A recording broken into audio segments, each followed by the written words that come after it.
South ఇండియాలోనే అతి తక్కువ ధరలకే నాణ్యమైన రత్నాలని అందించే ఏకైక సంస్థ 6 JVR.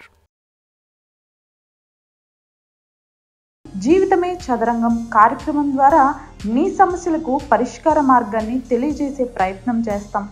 మరి ఇంకెందుకు ఆలస్యం, మీ సమస్యను మాకు వాట్సాప్ మెసేజ్ చేయండి.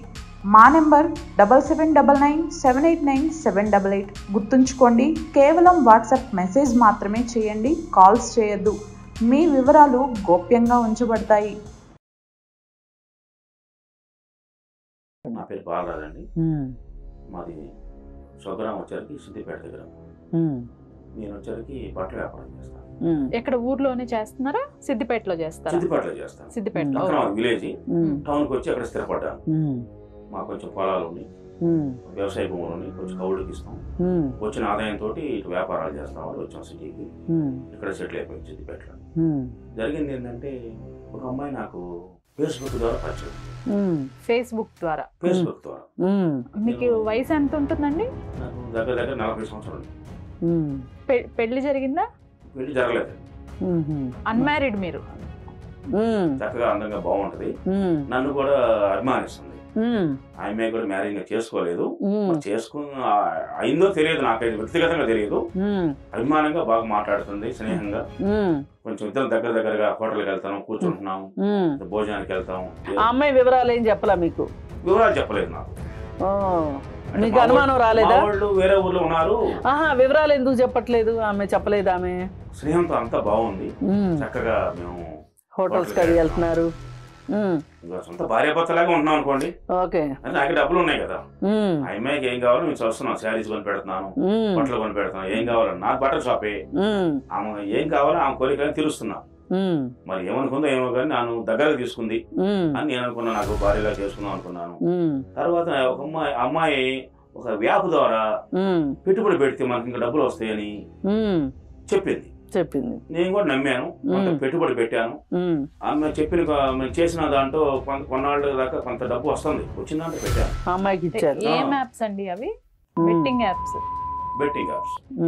నాకు తెలియని కూడా ఆమె చెప్పింది, ఇలా పెడితే బాగుంటది, ఇలా పెట్టుబడి పెడితే బాగుంటది. మేము పెట్టాము అని చేసాం, దగ్గర సంపాదించాము. ఆమె అకౌంట్ లో కూడా వేసుకుంది డబ్బులు.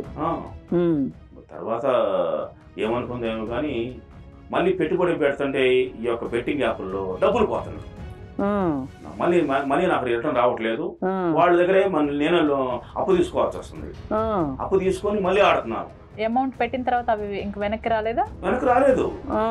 ఈ అమ్మాయి సాయం చేయమని చేయట్లేదు. ఇప్పుడు అసలు మీ ఫోన్ అన్ని పనిచేస్తున్నాయా, బ్లాకుల్లో పెట్టిందా?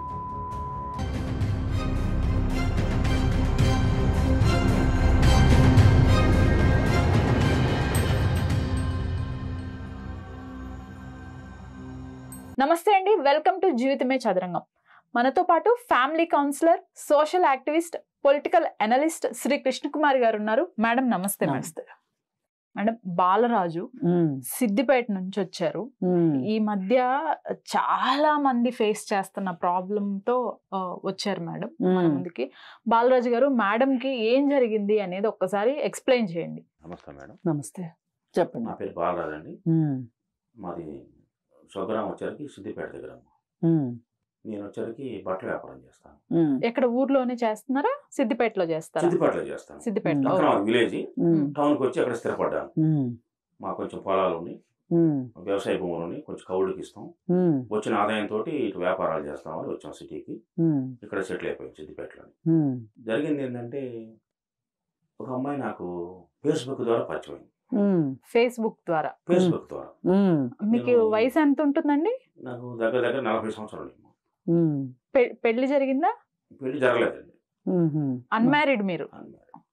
అంటే నా కుటుంబంలో కొంచెం అందరం ఒక 8 మంది ఉన్నారు. మా సంతానం అందరికి మ్యారేజ్లు వచ్చారు, కొంచెం లేట్ అయిపోయింది. మా సిస్టర్స్ అందరూ ఉన్నారు. ఇప్పుడు చేసుకుందాం అనుకుంటున్నాను కానీ డబ్బు కొంచెం సంపాదించుకొని చేసుకుందాం అనుకుంటున్నాను. డబ్బు సంపాదించేసి కొంచెం అంటే ఉన్న దాంట్లోనే ఉంది, కొంచెం ఇంకొంచెం తృప్తిగా ఇంకా తృప్తిగా వచ్చిన వాళ్ళకి కూడా మంచిగా జరగాలి కదా, అదేలే బాగా జరుపుకుందాం, సంపాదిద్దాం చూస్తున్నాను. చక్కగా అందంగా బాగుంటది, నన్ను కూడా అభిమానిస్తుంది. ఆ అమ్మాయి కూడా మ్యారేజ్ చేసుకోలేదు, అయిందో తెలియదు, నాకైతే వ్యక్తిగతంగా తెలియదు. అభిమానంగా బాగా మాట్లాడుతుంది, స్నేహంగా. కొంచెం ఇద్దరం దగ్గరగా హోటల్కి వెళ్తాం, కూర్చుంటున్నాము, భోజనానికి వెళ్తాం. ఆ అమ్మాయి వివరాలు ఏం చెప్పలా మీకు? వివరాలు చెప్పలేదు నాకు. మీకు అనుమానం రాలేదా? వాళ్ళు వేరే ఊర్లో ఉన్నారు. వివరాలు ఎందుకు చెప్పట్లేదు? ఆమె చెప్పలేదు. ఆమె లోపల అంతా ఏముందో తెలియదు, తెలుసుకోవాలి. మీరైతే ఆమె ఒప్పుకుంటే చేసుకుందాం అనుకున్నారు. చక్కగా మనిషి బాగుంటదండి, చక్కగా వినయంగా మాట్లాడిద్ది, చక్కగా మాటలు తేనెలాగా మాట్లాడిద్ది. ఆ అమ్మాయి అభిమానంతో నేను కూడా ఇష్టపడ్డారు. ఇంకా ఇష్టపడని చెప్పలేదు. ఇంకా అప్పుడు కొన్నాళ్ళు స్నేహంతో అంతా బాగుంది, చక్కగా మేము హోటల్స్ కి వెళ్తున్నారు. ఇంకా సొంత భార్యాభర్తలాగా ఉంటున్నాం అనుకోండి. నాకు డబ్బులు ఉన్నాయి కదా, ఆ అమ్మాయికి ఏం కావాలో మేము చూస్తున్నాం. శారీస్ కొని పెడుతున్నాను, బట్టలు కొని పెడుతున్నాను. ఏం కావాలని నాకు బట్టల షాపే, ఆమె ఏం కావాలో ఆమె కోరికలను తీరుస్తున్నా. మరి ఏమనుకుందో ఏమో కానీ నన్ను దగ్గరకు తీసుకుంది అని నేను అనుకున్నా, నాకు భార్యలా చేసుకుందాం అనుకున్నాను. తర్వాత ఒక అమ్మాయి ఒక వ్యాప్ ద్వారా పెట్టుబడి పెడితే మనకి ఇంకా డబ్బులు వస్తాయని చెప్పింది. నేను కూడా నమ్మాను, కొంత పెట్టుబడి పెట్టాను. ఆమె చేసిన దాంట్లో కొన్నాళ్ళ దాకా కొంత డబ్బు వస్తుంది. డబ్బు కూడా వచ్చింది. స్టార్టింగ్ లో నేను దగ్గర 5 నుంచి 10 లక్షల వరకు పెట్టాను, సంపాదించాము. వచ్చినప్పుడు ఈఎంఐ కూడా కొంచెం నాకు చెప్పింది కదా, నాకు వచ్చిన ఆదాయంలో ఈఎంఐ కూడా సాయం చేశా. వచ్చిందంటే పెట్టాను. అమ్మాయికి ఇచ్చారు. ఏం యాప్స్ అండి అవి? Betting apps. నాకు తెలియని కూడా అమ్మాయి చెప్పింది, ఇలా పెడితే బాగుంటది, ఇలా పెట్టుబడి పెడితే బాగుంటది, మేము పెట్టాము అని చేసాం. దగ్గర సంపాదించాము. ఆ అమ్మాయి అకౌంట్ లో కూడా వేసుకుంది డబ్బులు. తర్వాత ఏమనుకుందేమో కానీ మళ్ళీ పెట్టుబడి పెడుతుంటే ఈ యొక్క బెట్టింగ్ యాప్ల్లో డబ్బులు పోతుంది. మళ్ళీ నాకు రిటర్న్ రావట్లేదు. వాళ్ళ దగ్గరే నేను అప్పు తీసుకోవాల్సి వస్తుంది. అప్పు తీసుకొని మళ్ళీ ఆడుతున్నాను. స్టార్టింగ్ లో డబ్బులు మంచిగా వస్తున్నాయి. అయితే ఈ వచ్చిన డబ్బులు సరిపోక ఇంకా పెట్టుబడి పెడితే ఇంకా ఎక్కువ వస్తాయి, మనకు ఆదాయం ఎక్కువ వస్తుందని ఆశ పెట్టింది. నాకు ఇంకా ఆశ పెట్టింది, సలహా ఇచ్చింది. నేను నిజమే అనుకుని కూడా మా ఇంట్లో తెలియకుండా, మా పెద్దవాళ్ళు తెలియకుండా కూడా ఆస్తులు తనఖా పెట్టి తీసుకొచ్చి పెట్టుబడి దగ్గర 50 లక్షల వరకు పెట్టాను. ఇల్లు పెట్టాను, ఇల్లు తాకట్లో పెట్టారు. తాకట్లో ఉంది ఇప్పుడు కూడా. ఇడిపించాలంటే వీళ్ళు డబ్బులు అడుగుతున్నారు, వీళ్ళు మనం లోన్ పెట్టిన తర్వాత ఏమైంది చెప్పండి? అమౌంట్ పెట్టిన తర్వాత అవి ఇంక వెనక్కి రాలేదు. ఈ అమ్మాయి సాయం చేయమని చేయట్లేదు. అసలు వాళ్ళు డబ్బులు అడుగుతున్నారు. కలుస్తుందా ఇదివరకు లాగా? కలవట్లేదు, దూరంగా పెట్టుంది. నేను అక్కడ ఉన్నాను, ఇక్కడ ఉన్నాను, ఈ ఫంక్షన్కి వెళ్ళాను, నేను ఊర్లో ఉన్నాను, మనిషికి దగ్గరగా రావట్లేదు, డబ్బులు నాకు ఉండలేదు. ఇప్పుడు ఎంత బెట్టింగ్ లో అంత మోసపోతున్నాను కదా, పెట్టి మోసపోయాను. ఈ అమ్మాయికి తెలిసిందట్టుంది ఇట్లా జరుగుతుందని. ఆమె ఎంత లాగాలో లాగేసుకుంది, జరిగింది అది. దాన్ని బట్టి ఇప్పుడు అడిగితే ఏమంటుంది? ఇప్పుడు అసలు మీ ఫోన్ అన్ని పనిచేస్తున్నాయా? బ్లాకుల్లో పెట్టిందా? బ్లాక్ లో పెట్టింది. మరి చెప్పరే, మనిషికి దూరంగా ఉంటుంది. అది చెప్పాలి కదా మీరు, బ్లాక్ లో పెట్టిందని. అంటే మొత్తానికి మిమ్మల్ని అవాయిడ్ చేసేస్తుంది. ఇప్పుడు మేము ఫోన్ చేయాలన్నా 20 సార్లు కాల్ చేస్తే ఒక్కసారి కలిసిద్దామని అక్కడ ఊర్లో ఉన్నా చెబుతుంది, అవాయిడ్ చేస్తుంది. మేజర్ గా వస్తదిలే నా దగ్గర డబ్బులు తీసుకుంది కదా, ఇస్తానులే అంటది, కొంచెం సాయం చేస్తానంటది, నువ్వు ఇబ్బందులు ఉన్నావు కదా అంటది. అంత ప్రేమగా మాట్లాడుతుంది. నేను ఏం చేయాలి అర్థం కావట్లేదమ్మా, నాకు సావాల బతలు అర్థం కావట్లేదు. వీళ్ళు బెట్టింగ్ వాళ్ళు నా డబ్బులు అడుగుతున్నారు. ఇటేమో ఏదైనా ఇంట్లో మనకున్న ఆస్తులు ఏదైనా పెట్టి చేద్దామన్నా కూడా లేవు. అటు ఇబ్బంది పడుతున్నాను, ఇటు ఇచ్చి ఇబ్బంది పడుతున్నాను. బాలరాజు గారు, ఈ 50 లక్షలు కాక ఇంకా బెట్టింగ్ యాప్స్ వాళ్ళు మిమ్మల్ని డబ్బులు అడుగుతున్నారా? పెట్టిన డబ్బులు మాకు ఎప్పుడు ఇస్తాను అడుగుతున్నాను. మరి మీ 50 లక్షలు ఏమైపోయినాయి? అయిపోయినాయా? అన్ని పోయినాయి. అయిపోయినాయి కాబట్టి మీరు మళ్ళీ అప్పులు చేసి మళ్ళీ పెడుతున్నారు. అప్పులు ఇచ్చేవాడు కూడా మళ్ళీ మాకు దగ్గర రావద్దు అంటున్నారు, తీసుకున్న డబ్బులు ఇవ్వమంటున్నారు. ఇప్పుడు నాకు ఎంత మానసికంగా శోభ పడుతున్నానో అర్థం కావట్లేదు. ఇంట్లో కూడా చెప్పుకోలేక, పెద్దవాళ్ళు తెలియదు ఈ విషయం అని నేను ఇప్పుడు చాలా కుమిలిపోతున్నాను. ఏం చేయాలి అర్థం కాక మీ దగ్గరకు వచ్చాను ఆ సమస్యకి. బెట్టింగ్ వాళ్ళు ఊపిరి ఆడనట్లేదు. మరి పని ఎట్టుందంటే ఇప్పుడు నేను చావాలా బతకాలా అన్నట్టుంది, ఆత్మహత్య చేసుకుందాం అనిపిస్తుంది. ఇటు ఈ అమ్మాయి మోసం చేసింది, ఈ అమ్మాయి మీద కేసు పెడదామా చెప్పుకోలేము, బెట్టింగ్ వాళ్ళకి గట్టిగా చెప్పలేము. వాళ్ళకేమో మరి ఇక్కడ అప్పులు చేసుకొచ్చాను, వీళ్ళు అడుగుతున్నారు, వడ్డీలు కట్టమని అడుగుతున్నారు. చాలా మానసికంగా ఇబ్బందిగా ఉంది. అంటే అసలు మీరు ఎవరికి చెప్పుకోవట్లే ఈ బాధలు ఏమి? చెప్పుకోలేకున్నా నా గుండెలో బాధ నాకే తెలుసు. కనీసం వరకు కూడా ఆమె ఇస్తాను కొంచెం సాయం చేస్తాను అన్నది. స్విచ్ ఆఫ్ అవాయిడ్ చేసింది నన్ను. మొత్తం నెంబరే బ్లాక్ చేసింది, స్విచ్ ఆఫ్ అయింది, బ్లాక్ చేసి పారేసింది. ఇప్పుడు మనం చేసినా ఉపయోగం, ఫోన్ చేద్దామన్నా అసలు కంప్లీట్ ఈయన కేసు వింటుంటేనే అర్థమవుతుంది మేడం. బాగా ప్లాన్ ప్రకారం చేసింది. చూడయ్యా ప్రేమగా మాట్లాడింది బాలరాజు, నీకు ఒక కిటుకు అర్థం కాల ఏంటంటే ఈ అమ్మాయి ఆ యాపుల తాలూకు అమ్మాయి. అట్లా ఏం చేస్తున్నారంటే ఫేస్బుక్ లో మీరు కాస్త మంచిగా ఉంగరాలు వినండి, ఉంగరాలు గొలుసులు వేసుకుని మీరు పెడతారు కదా ఫేస్బుక్ లో ఫోటోలు, ఫోటోలు అవి పెడతారు కదా, చూసి మీ గురించి కొంచెం ఎంక్వైరీ చేస్తారు వాళ్ళు. ఎంక్వైరీ చేసి డబ్బులు పెడితే మనం 4 రోజులు మాట్లాడి డబ్బులు పెట్టిస్తే మన యాపుల్లో పెడతారు అని చెప్పి పెట్టిస్తారు. పెట్టించి కొంచెం పరిచయం పెంచుకుని, పరిచయం అయిన తర్వాత ఈ యాపుల సంగతి చెప్తారు నెమ్మదిగా. నువ్వేం చేస్తున్నా, నీకు ఈ డబ్బులు ఎక్కడి నుంచి ఉద్యోగం చేస్తామని మీరు అడుగుతారు కదా. అప్పుడు వాళ్ళు ఏం చేస్తారంటే, ఇదిగో నేను ఇట్లా చేస్తున్నా, ఎన్ని చీరలు అమ్ముకుంటే డబ్బులు రావాలి, ఇవన్నీ అయ్యే పనే చచ్చే పనే, జీవితంలో ఎప్పుడు స్థిరపడతాము అని చెప్పి అట్లా ఇంతే చెప్తారు. వాళ్ళ స్క్రిప్టే ఇది. మిమ్మల్ని మీతో బెట్టింగ్లు స్టార్ట్ చేయించి వాళ్ళు ఏం చేస్తారంటే స్టార్టింగ్ లో డబ్బులు వచ్చేటట్లు చేసి, అందుకని ఈ అమ్మాయి ఆ యాపుల తాలూకు అమ్మాయి, ఆ ఆఫీసుల్లో పనిచేసే అమ్మాయి. అర్థమైందా మీకు? అందుకని ఇప్పుడు నేను చచ్చిపోతాను నాకు ఎవరు లేరని చెప్పింది. అంతే చెప్తారు. మరి మీరేనండి నాకు దిక్కు, మీ ఎప్పటికైనా మీతోనే ఉంటాను నేను, మా అమ్మగారిని వాళ్ళు చూసుకొని వస్తాను, ఊరికి పోతుంది వస్తుంది, ఊర్లో అంటుంది. అదే మీరు ఏమన్నా చెప్పండి, బాగలేదంటే నువ్వు రా అంటే నేను రావడం ఊర్లో ఉన్నానంటది. ఒకసారి మాట్లాడిద్దాం, 20 సార్లు చేస్తే ఒకసారి మాట్లాడిద్దాం ఓ రోజు మొత్తంలో. సరే, ఏదైనా స్క్రిప్ట్ అంటే ఇదండి. వాళ్ళు కావాలనే మిమ్మల్ని అందులోకి దింపారు, మోసపోయారు. మీరు 50 లక్షలకి మోసపోయారు. వాళ్ళు కూడా నా ప్రాణం తీస్తారు. మరి అందుకని ఇప్పుడు మీరు చేయాల్సింది ఏంటి అంటే, ఇప్పుడు అమ్మాయి ఫోన్ నెంబర్లు అవన్నీ ఉన్నాయి కదా, నా అడ్రస్ ఇదంతా తెలుసు, నా ఇంటి మీద కూర్చుంటున్నారు, నేను ఉన్న దగ్గర షాప్ దగ్గర వచ్చి కూర్చుంటున్నాను. కరెక్టే, ఇవన్నీ జరిగి డబ్బులు ఇస్తా నేను ఆశపడుతున్నాను, ఇస్తాయేమో సాయం చేస్తాయేమో. మీరు కొంచెం టెన్షన్ తగ్గించుకోండి. ప్రతి సమస్యకి పరిష్కారం ఉంటది. మనకు మొత్తం పోయినవన్నీ వస్తాయని నేనైతే గ్యారంటీ ఇవ్వలేను. కానీ అరే వద్దండి, మీరు టెన్షన్ పడే ఉపయోగం లేదు. ఎవరైనా కొంచెము ముందు ఆలోచించాలి. ఇట్లా ఊరికే వచ్చి డబ్బులు వచ్చి పడతాయి అంటే నమ్మితే ఇట్లాగే అవుతుంది. అసలు రావండి, ఊరికే డబ్బులు రావండి. మీ కష్టం ఉంది చూసారా, మీరు చీరలు అమ్ముకుంటారు, చీరలో 100 రూపాయలే మిగిలినవి, ఇంకో దాంట్లో 50 రూపాయలే మిగిలినవ్వండి, అది మీ కష్టార్జితం. అందులో డబ్బులు గ్యారంటీగా వస్తాయి. అర్థమైందా? మనం ఎప్పుడు మన కష్టాన్ని నమ్ముకోవాలి.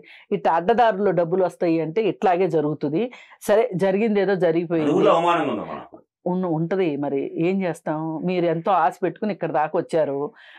అసలు ఇక్కడికి రావాలని ఎట్లా అనిపించింది మీకు? ఎలా వచ్చారు మీరు? స్నేహితుల ద్వారా తెలుసుకున్నారు, ఎలా జరిగింది ఏందని వివరంగా చెప్పారు. దాని యాప్ చూసుకొని వచ్చాను, ఎట్లా అయిందని యూట్యూబ్ ద్వారా తెలుసుకుని ఇక్కడికి వెళ్తే పరిష్కారం దొరికిద్ది అని. ఇప్పుడు మీరు ఏం చేయాలంటే సైబర్ క్రైమ్ ఆఫీస్కి వెళ్ళి ఆ అమ్మాయి అడ్రస్, ఆ అమ్మాయి ఫోటోలు అవన్నీ తీసుకోండి. ఈ లోన్ యాప్లు మీరు అన్నీ మీ ఫోన్లో మొత్తం డేటా ఉంటుంది కదా, అది మొత్తం తీసుకొని వెళ్ళి కంప్లైంట్ రాయండి. రాస్తే వాళ్ళు ఏం చేస్తారంటే ఆ అమ్మాయి ఎక్కడున్నా సరే మనకి దొరకవు. కానీ మీకు పనిచేయవు, నాకు పనిచేయవు, పోలీసు వాళ్ళకి పనిచేస్తాయి. ఎందుకంటే వాళ్ళు సిగ్నల్స్, ఆ ఫోన్ ఎక్కడుందో ఆ సిగ్నల్స్ని బట్టి పట్టుకొస్తారు. ఆ అమ్మాయిని పట్టుకొచ్చి ఇట్లాగే ఈ మధ్య కూడా ఇలాగే అయితే ఒక అమ్మాయిని పట్టుకొచ్చారు, పేపర్లో కూడా వచ్చింది. మీరు రోజు కొంచెం న్యూస్ పేపర్ చదివితే ఇలాంటి మోసాలు జరుగుతున్నాయి అనేది తెలుస్తుంది. లేదు, ఫేస్బుక్ యూట్యూబ్ లోనే ఉంటున్నారు, ఫోన్ లోనే సరిపోతుంది. అందుకే పేపర్ చదివితే తెలుస్తుంది. పేపర్ లో ప్రతిరోజు ఒక సైబర్ క్రైమ్ కేసు వస్తుంది, మోసం చేశారని. ఈవెన్ మేడం మనం కాల్ ఎవరికన్నా చేస్తుంటే కూడా సైబర్ క్రైమ్ గురించి అలర్ట్స్ వస్తున్నాయి, అయినా అవి పట్టించుకోరు. ఏమనుకుంటారంటే ఎవరి కాళ్ళు, నేను ఎంత తెలివైన వాడిని, నేను ఎంత తెలివైన దాన్ని, నా డబ్బులు ఎందుకు పోతాయి అనుకుంటారు తప్పితే ఎందుకైనా మంచిది చిన్న పాముని పెద్ద కర్రతో కొట్టాలి అని అనుకోరు. ముందు రావండి. ఎట్లా వస్తాయి చెప్పండి. ఇప్పుడు లాటరీ టికెట్లు ఉన్నాయి, ఎంతమంది కడితే ఎంతమంది డబ్బులు పోతే ఒకరికి డబ్బులు వస్తాయి, అంతేనా కాదా? ఇది కూడా అంతే. అందుకని వాళ్ళు తినగా అప్పుడప్పుడు మనకు రాలుస్తారు. ఎందుకు? మనలో నమ్మకం కలిగించడానికి. అందుకని ఆ అమ్మాయి ఏంటి, ఆ యాప్ లోళ్ళు మోసం చేశారు, అందరూ కలిసి మోసం చేశారు, వేశారు. వాళ్ళ చేతిలో 10 కదా. ఇప్పుడు ఒకటే, ఈ జరిగిన దాని గురించి బాధపడి ప్రయోజనం లేదు. ఇప్పుడు జరగాల్సింది ఏంటి? ఇప్పుడు ఈ కేసు ద్వారా బయటికి వస్తే కనీసం ఇట్లాంటి మోసాలు జరుగుతున్నాయి అని చెప్పి నలుగురికి తెలియాలి అంటే మీరు కేసు పెట్టాలి. మీరు వెళ్ళి పోలీస్ స్టేషన్, మీ అడ్రస్ చెప్తాము, గచ్చిబౌలిలో ఉంటుంది పోలీస్ స్టేషను, అక్కడికి వెళ్ళి మీరు సైబర్ క్రైమ్ పోలీస్ స్టేషన్లో మీరు కంప్లైంట్ ఇవ్వండి. అది కూడా కాదు అనుకుంటే అసలు హైదరాబాదే అక్కర్లేదు, ప్రతి పోలీస్ స్టేషన్లోనూ సైబర్ క్రైమ్ ఆఫీస్ ఉంటుంది. ఇప్పుడు దాని వింగ్ దానికి ఉంటుంది. అయితే మనం అవన్నీ పట్టించుకోం కదా.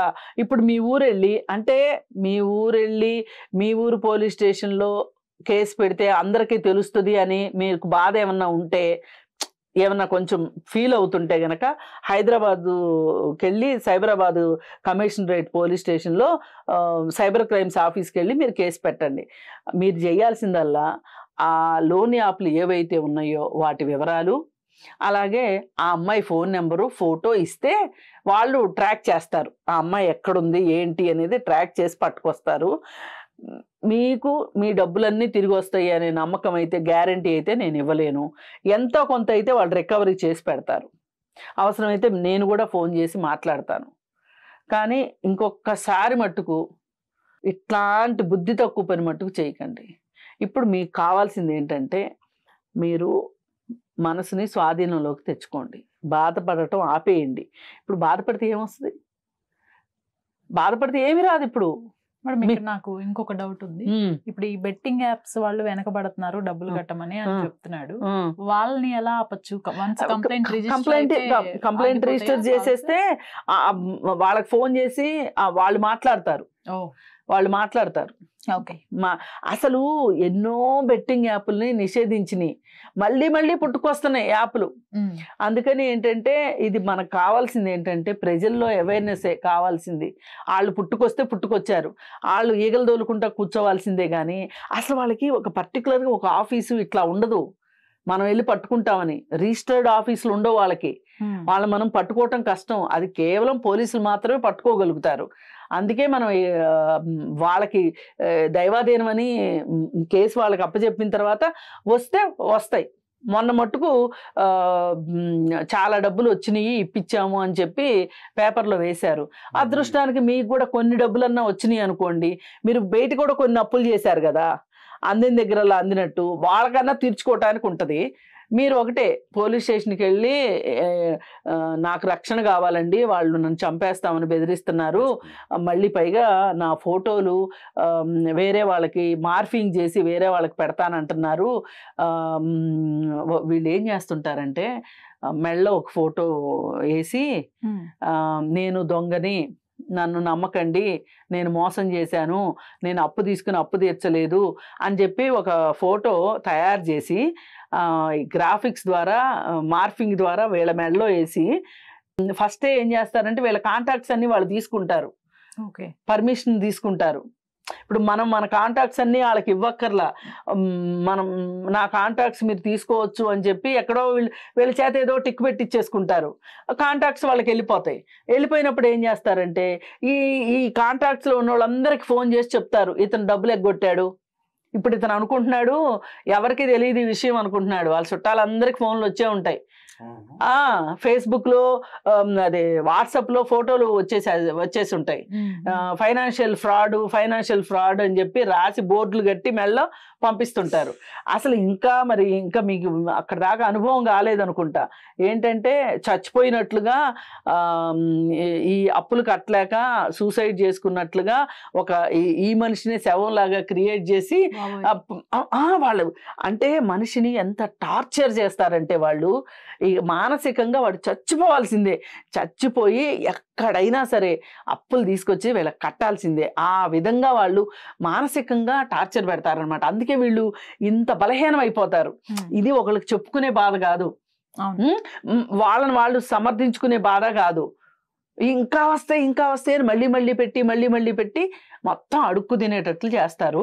పైగా ఇదివరకు డబ్బులు మాత్రమే పోయాయి, ఇప్పుడు పరువు కూడా పోయేటట్లు చేస్తున్నారు. అందుకోసం ఏంటంటే మీరు ఎంత త్వరగా వెళ్ళి పోలీస్ స్టేషన్కి వెళ్తే వాళ్ళు మీ మీద ఇవన్నీ కూడా నెక్స్ట్ చేయబోయాయి. ఇవన్నీ మీరు చాలా ముందు వచ్చి మంచి పని చేశారు. అదే కదా, అందుకే ఎప్పుడన్నా ఇప్పుడు ఇట్లాంటి ఏమన్నా వచ్చినాయి అనుకోండి, ఇట్లాంటి ఇప్పుడు ఇట్లాంటి ప్రోగ్రాంలు వచ్చినాయి అనుకోండి, మీరు తీసి పక్కన పడేస్తారు. ఏం చూస్తారు అంటే ఒక భార్య, ఒక భర్త, ఇద్దరు భార్యలు, అట్లాంటివి అయితే బాగా చూస్తారు జనాలు కూడా. అవసరమైనవి చూడరు. ఇప్పుడు అవగాహన కల్పించడానికే కదా మేము ఇంత గొంతు చించుకుని చెప్తున్నాము, జనాలు చూడరు ఇట్లాంటివి. అందుకని జరిగిపోయింది ఏదో జరిగిపోయింది, మీకైతే మేము అండగా ఉంటాం. బాలరాజు గారు, మీరు వెళ్ళి కంప్లైంట్ రిజిస్టర్ చేసుకోండి, మీకు ఎంతో కొంత వస్తాయి. మీరు మటుకు ఒకటి, నేను ఆత్మహత్య చేసుకోవాలనుకుంటున్నాను అట్లాంటి ఆలోచనలు మానేయండి. ఇప్పుడు మీరంటూ ఉన్నారనుకోండి సంపాదించగలరు కదా. అసలు మీరే లేకపోతే ఎవరు సంపాదిస్తారు మీ తరఫున? నేను సంపాదిస్తానా? లేదు కదా. ఇట్లాంటప్పుడే ధైర్యం కావాలి మనిషికి, సరేనా? మీరు ఈ సమస్యలన్నిట్లోంచి బయటకు వస్తారు. డబ్బు వచ్చినా రాకపోయినా మీరు మనసుని గట్టిపరుచుకొని, సరేనా? ఓకే బాలరాజు గారు, ఇప్పుడు మీరు సైబర్ క్రైమ్ కి వెళ్ళి కంప్లైంట్ చేయండి. మీకు ఏదైనా హెల్ప్ కావాలంటే కాల్ చేయండి మాకు.